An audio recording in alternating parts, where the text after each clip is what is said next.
રાષ્ટ્રીય પંચાયત એકતા મંચ દ્વારા દારૂ વિરોધી અભિયાન અંતર્ગત ભળી આવે છે. દારૂની ખાલી બોટલો. આજે લાઠીદળ ગામમાં દારૂની ખાલી બોટલોનો જથ્થો દેખાઈ આવતા તત્કાલ મીડિયાને જાણ કરી હતી.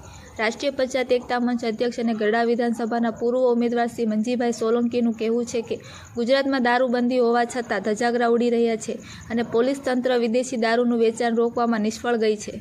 હવે જોવાઈ રહ્યું છે કે પોલીસ દારૂના વેપારી ઉપર કાર્યવાહી કરશે કેમ. લી મંજીભાઈ સોલંકી, વિઠ્ઠલભાઈ સાપરિયા. લાઠીદળ ગામથી સર્વે ગામ જતા રોડની બાજુમાં અસંખ્ય દારૂની ખાલી બોટલો કહેવાતા સમૃદ્ધ ગામ અને ચર્ચિત ગામ અને એ ગામની માલપા ઇંગ્લિશ દારૂનો બેફામ વેપાર થતો હોય એવું અહીં દેખાઈ આવે છે. એટલે દારૂબંધીના ધજાગરા અહીં ઉડી રહ્યા છે. લાગતા વળતા કોઈ પણ અધિકારીને અહીં આવી અને તપાસ કરો અને કા દારૂની ખુલ્લી છૂટ આપો. લાઠીથડથી સરવઈ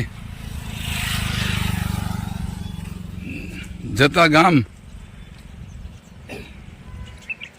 લાઠીદળ સર્વે રોડની બાજુમાં લાઠીદળના પાદરમાં આ દારૂની ખાલી બોટલો ભંડાર. જય ભીમ સાથીઓ, હું છું મંજીભાઈ સોલંકી, રાષ્ટ્રીય પંચાયત એકતા મંચ રાષ્ટ્રીય અધ્યક્ષ અને ગઢડા વિધાનસભાના પૂર્વ ઉમેદવાર. બોટાદ જિલ્લાનું અને બોટાદ તાલુકાનું કહેવાતું ચર્ચિત અને સમૃદ્ધ ગામ એટલે લાઠીદળ. હવે લાઠીદળથી સર્વે જતા માર્ગની બાજુમાં અહીંયા ભાતની ઇંગ્લિશની દારૂની બોટલો પડી છે. એટલે અમે રોડમાંથી પસાર થતા હોય તો અમને અસંખ્ય બોટલો દેખાતી હોય તો હું તંત્રને નહીં દેખાતી હોય. બોટાદમાં અને ગુજરાતમાં કહેવાતી દારૂબંધી પછી તમે કહો અને દારૂબંધીના જે લીરા ઉડતા હોય તો આ લાઠીદળ ગામની માલમાં ઉડે છે.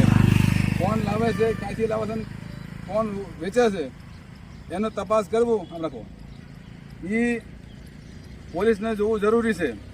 એટલે આ જુઓ મારી અહીંયા બાજુમાં અસંખ્ય દારૂની બોટલો પડી છે અને તપાસ કરો અને જે દારૂબંધીના જે લીરા ઉડે છે એ ન થવું પડે.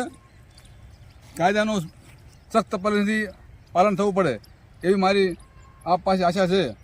જય ભીમ, જય ભારત, જય સંવિધાન.